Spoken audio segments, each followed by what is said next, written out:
3:28 ends with victory. It just ends with victory. It says, all authority is mine. All authority. Heaven and earth. There's nothing outside of my authority. And why is that? Because he says, the angel says, listen, I know he was crucified. He paid. You know, he did it. He climbed up on a cross, and there he was. He crucified. But he's not here. He's raised from the dead.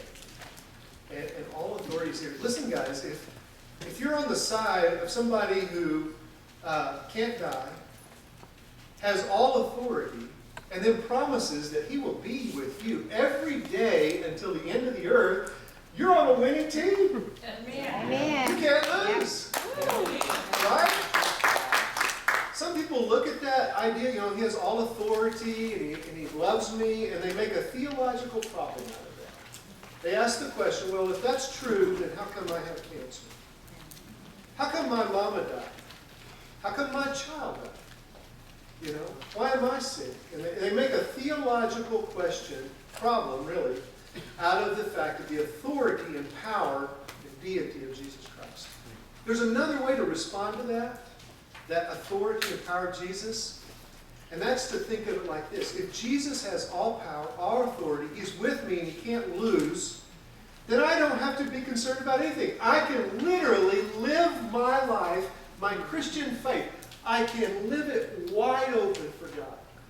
I can give, I can go, I can serve, I can say, I can do anything I want in that sense. Because I don't have to be afraid. Am my retirement's going to go far enough? If I give it all to somebody? If I serve this person, are they going to manipulate me and get all weird about it? No. You can live your Christianity wide open because he has all authority, all power, and he's with you every day until the very end. These are beautiful truths. That has nothing to do with what we're talking about right now, but I just couldn't probably jump past that. All right. Game changers. And now we're going to talk about stillness. Stillness. And Psalms 46:10 says, "Be still and know that I am God." In 2004, 2003, a study was done that was really interesting because stress replaced, in 2003, 2004, stress replaced backaches and back pain as the #1 cause for workers missing work in the United States. I mean, it jumped in 2003. Up to that time, it was back pain, lower back pain. Listen, I can identify lower back pain. 97, I was at the top of my game. I was president of a mission. I was flying around, and you know, surely if I didn't get out of bed, the kingdom of God would just stop. And I was planting churches. I was on the island of Margarita planting churches on the weekend. Then I'd fly to Caracas and run the mission. And then I'd go teach at the seminary. And then I'd come back, and surely, I must really be contributing. And all of a sudden, my back went out. I was on my back for 3 months. It took me 3 months to get where I could get to therapy. I couldn't even get into therapy. I was just out. I had a doctor friend come over and give me pain shots, you know, but I was just out of it. And you know what I learned in all that? God's in control and I'm not. You know, the world kept going. I don't even know if they missed me. You know, I was a little hurt. You know, they just kept right on going. You know, and I learned. You know that it's okay. I'm not in control. He's in control. He's a big God. I hope, you know, back pain. What a terrible way to learn. But I have to be honest with you. My back pain taught me more about myself and about God than all the years of seminary and training. I've embraced that. I live with that. I still live with that. And yet, you know, pain has been a wonderful tutor, a teacher for me. And so, stillness, you know, stress is terrible right now. It's, you know, stress, it's residual. It remains. It kind of gets on you. It's sticky. And it's accumulative. It will increase. You know, it kind of sticks on you, and then you can get some more on you.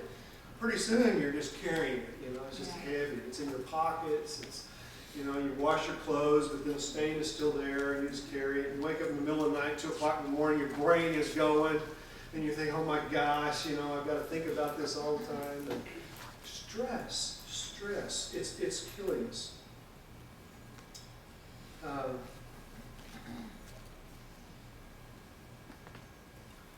We no longer, in our culture, focus on the survival of the fittest. When I was a kid, that's what you talked about, survival of the fittest. You know, the guy was in shape. Now it's survival of the fastest. Who can do it faster? Everything's fast. You know, how fast can I cook a meal? How fast can I get somewhere? I wish we would go back to the days where you had to go to the mission field on a boat. Because I think that'd be wonderful. To say goodbye, get on a boat, and then take 3 weeks to get where you're going. Can you imagine? You could do your devotionals. Yeah. You could grieve, let go. You could start getting excited about where you're going to go. But that's not our life. We get on a plane, and 4, 5, 6, 12 hours later, we're in another culture. You're just, you know, there it is. It's just amazing. Fast. Everything's fast.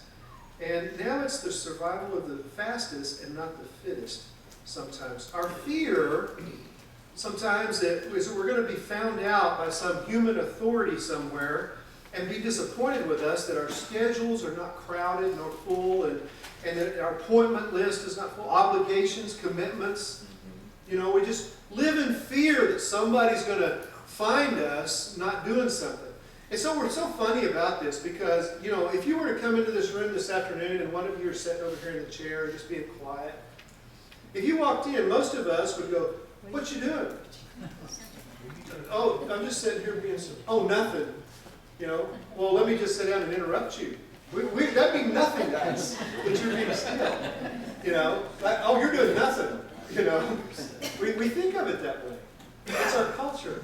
And so we've just kind of forgotten that, of what that's like. And so being still is best defined by slowing myself down.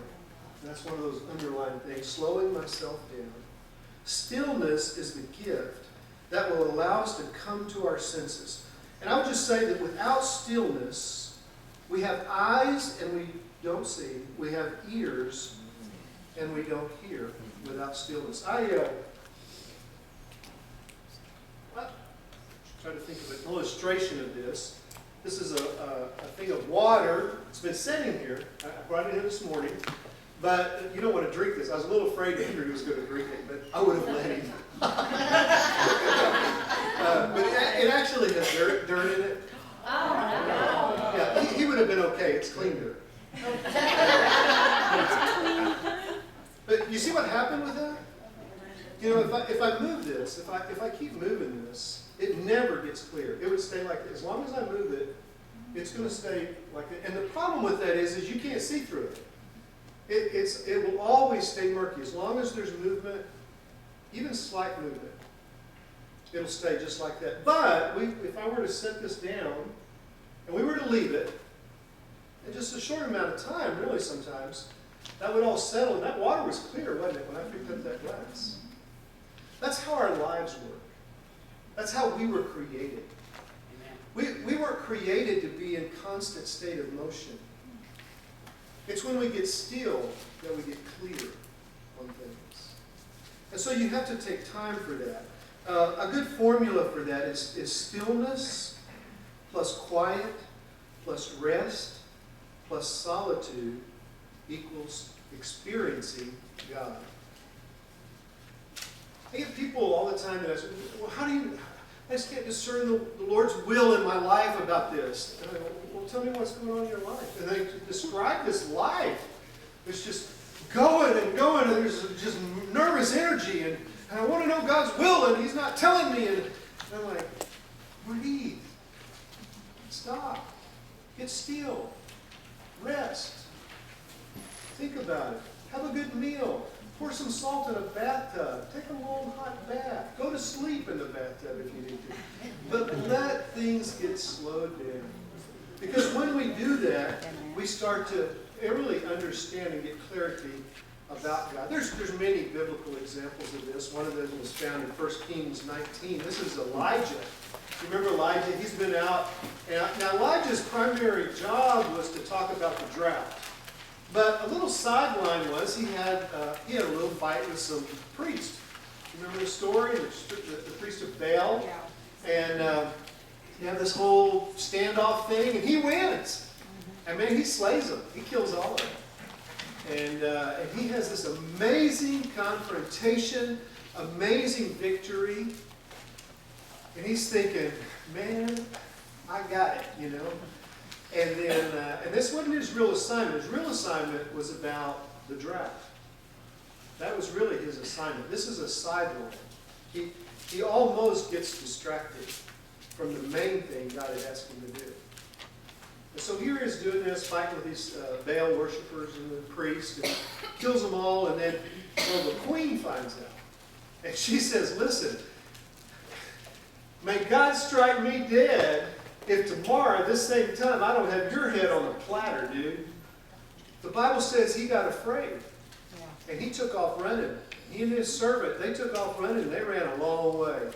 And they didn't stop to turn around and look until they got there. And then at one point, he leaves his servant, and he says, I'm going to go along a little bit farther. And he goes way out into the desert, and he's just exhausted. He is just exhausted. Big moment of confrontation. He flees in fear, and now he just falls down, goes to sleep. He's asleep. All of a sudden, there's a touch on his shoulder. Wakes up, and an angel has baked some bread on a hot stone and has some water there for him. And he wakes up, and he eats the bread, drinks the water, he falls asleep again. A little bit later, after sleeping for a time and resting and being still, angel hits his shoulder again, wakes back up, here's some bread, here's some water, he drinks and eats it again. And out of this nourishment of slowing down and getting still, then he goes forward, and it's this whole ministry now for the next 40 days, actually. And God uses him. And he goes back and he says, listen, you know, he starts praying. He says, wow, he prays 7 times. And all of a sudden there's a little bitty cloud over the ocean. And he goes, listen, you better take off now because it's going to get so muddy, your chariot's going to get stuck. And you go back to the king and tell him this. And so here comes the rain after this amazing drought. You know, this is the whole purpose of his ministry, his calling. And here it is. And so what happens? Elijah, after being still, and, you know, and remember God comes in the earthquake and in the fire and in the wind and all that. And he's not in that. But then all of a sudden God comes in the whisper. And he hears God's voice in the whisper. How did he hear that? Listen, if you're going to really know God, if you're really going to experience God, you're going to have to slow down. I don't know any other way to say that. You're going to have to stop. Stillness is one of the old ways to redeeming our soul. Well, if you were to ask yourself, you know, right now, what's the speed of my life? I mean, am I in 5th gear? I lived on the island of Margarita for 9 years. Little bitty island, 350,000 people. I didn't even know my pickup had a 5th gear. I never got in it. I was never that fast. You know, it was 1st, 2nd, 3rd, maybe 4th if I ran a little bit. And one day I got the truck off the island, put it on a boat, took it to the mainland, got on a highway. I was like, whoa, 5th gear! Oh my gosh, this is fast. And but some of you are in 5th gear. You never get down. I mean, that's all. You stay there. 5th gear. Just burning it all the time. And in fact, stillness kind of scares you. You know, there's people in this room that have traveled for a living, flown for a living. I know what it's like.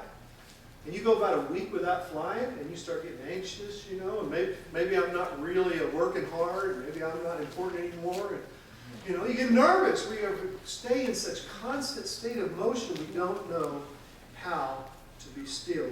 But stillness is a huge part to our spiritual growth.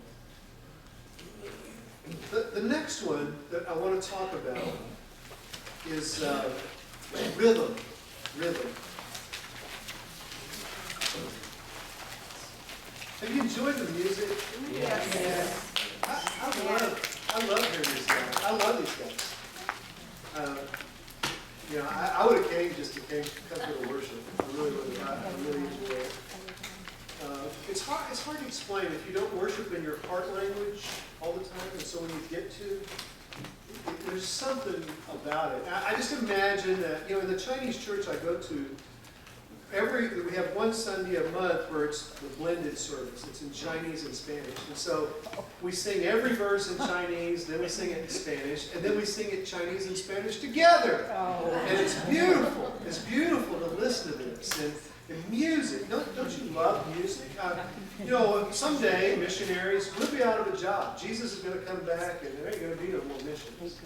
Preachers, they're going to be out of a job because there ain't going to be no preaching in heaven. But Andrew will still have a job. When we get to heaven, we are going to be singing and praising for eternity. And he's got job security, buddy. And the rest of us are going to wish we'd spent a little more time learning to play the guitar. And music is really an interesting thing, but it's all about rhythm. If you have a sound, if I just make a noise, it's just noise. If I were to grab that guitar and just start making noise with it, you would say that's not music, that's not rhythm, that's just noise, it's just sound. What really makes music is the intentional, programmed, and deliberate pauses in the sound. Today when we walked in, people clapping. What makes that a rhythm is the fact that I stop. It's programmed, it's planned, it's deliberate. If I don't stop, if I just could do that and make noise, it'd just be noise. If we want music in our life, if we want melody in our life, there has to be intentional, programmed, deliberate stops. Now, I'm not talking about going out and living on a mountain and, burning incense and never doing anything. In fact, I'm talking about just the opposite of that. Jesus gives us a completely different model of that. You guys have, you got it. Good. Every once in a while I forget the underlying thing.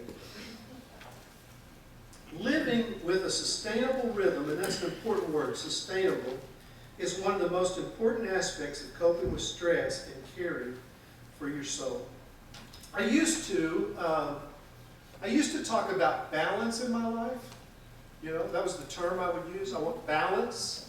And I think visually what I envisioned, you remember, I don't even know if they exist anymore, but in the old days when we had circuses and all that, they always had one act where a guy comes out and he has sticks. And on the sticks he would put a plate, a china plate. He'd spin it, and then he'd spin this one, and he'd spin this one, and here he is, he's spinning all these plates. And I got to be honest with you, I love that. I love the act, and I've been in times in my job where I was always spinning plates. I had family, church, my devotional life, fun, soccer practice. Here I am, I'm just spinning all these things, and it made me feel good. It made me feel important. I got a lot of kudos from it, And I thought, man, I am balancing my life. But the truth is it wasn't healthy. I've learned that's not really the life that the Bible talks about. What the Bible talks about is a sustainable rhythm. And it's all over. When God created the world, you know the story, right? He works for 6 days, he creates for 6 days, and then he rests on one day. He comes back and tells the people, work for 6 days, rest for one. Life, nature is full of rhythm. Seasons, winter, summer, spring, fall.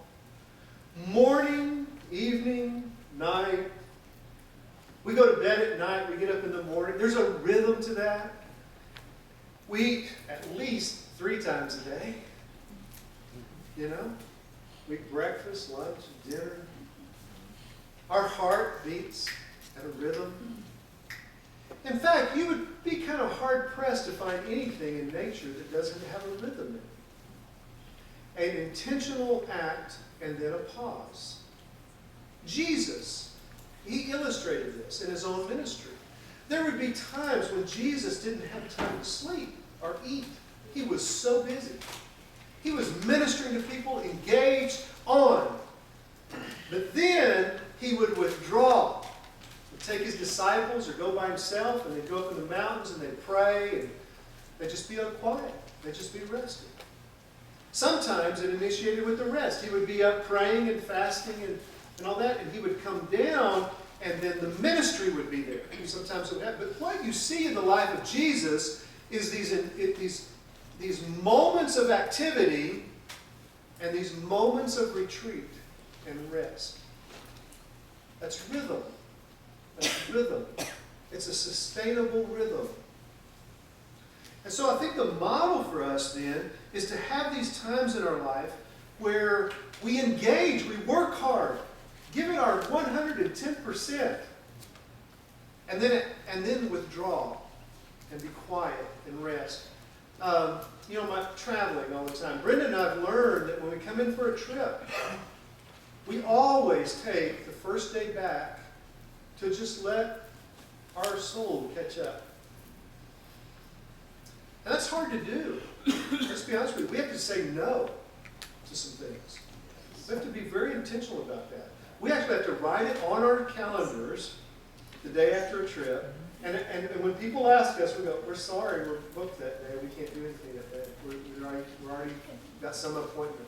That's how we have to say that. Some of the missionaries have learned, our Sabbath. On certain days, if you write me, you would get an email that says, I'm sorry, I'm not going to respond to your email today, but I will get back to you as soon as possible. And that's about my Sabbath. That's about a day that I don't do email. I don't do technology that day. I rest. I rest. I need that. If not, it gets too murky. I get where I can't see. Look at that. It's already getting clear. It doesn't take long.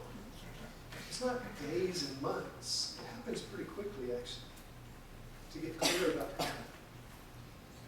I love to go to church. I was working in the hospital, and in 1 year, I sat with 218 people while they died. And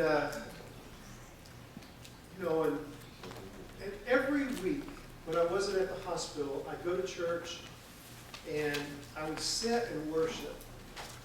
And as I worshiped, it was like I was going through the names of those people that had died that week and just laying them on the altar right there.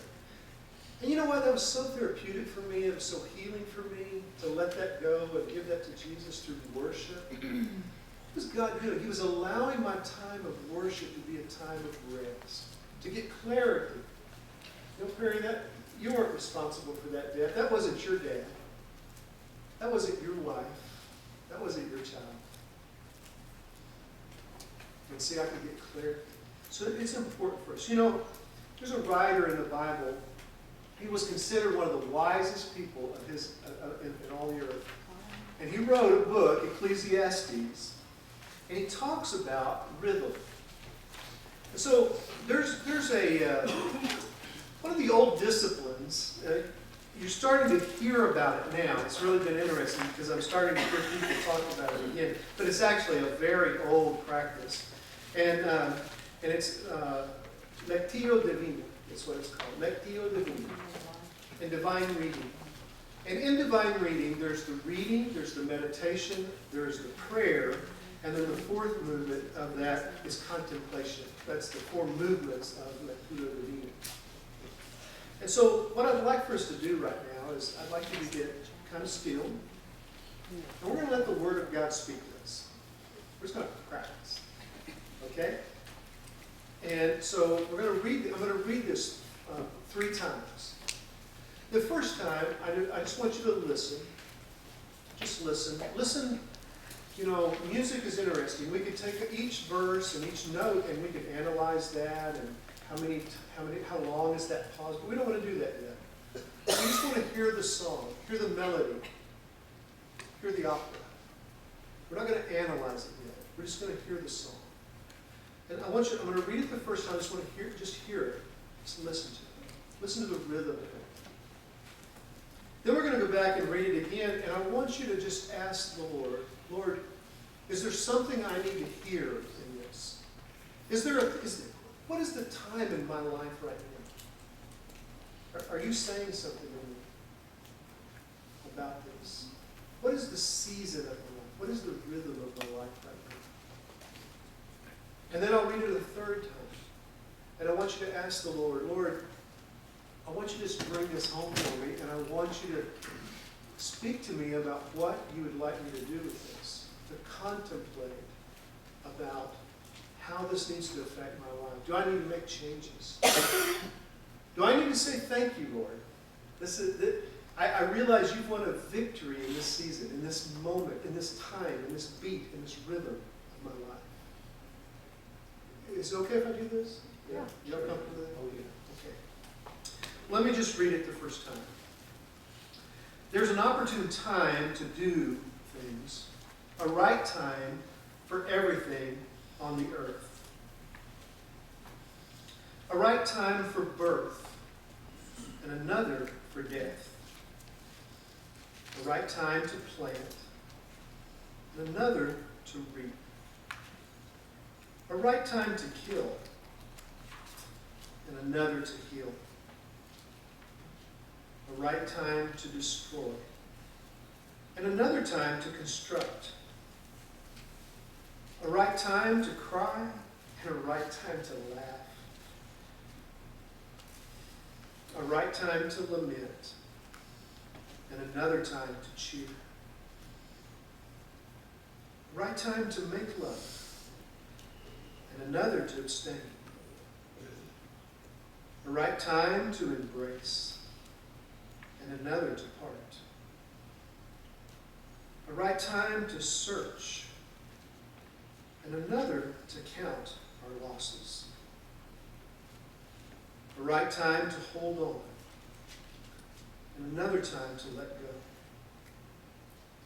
A right time to rip out and another time to mend. A right time to shut up and another time to speak up. A right time to love and another to hate. A right time to wage war and another to make peace.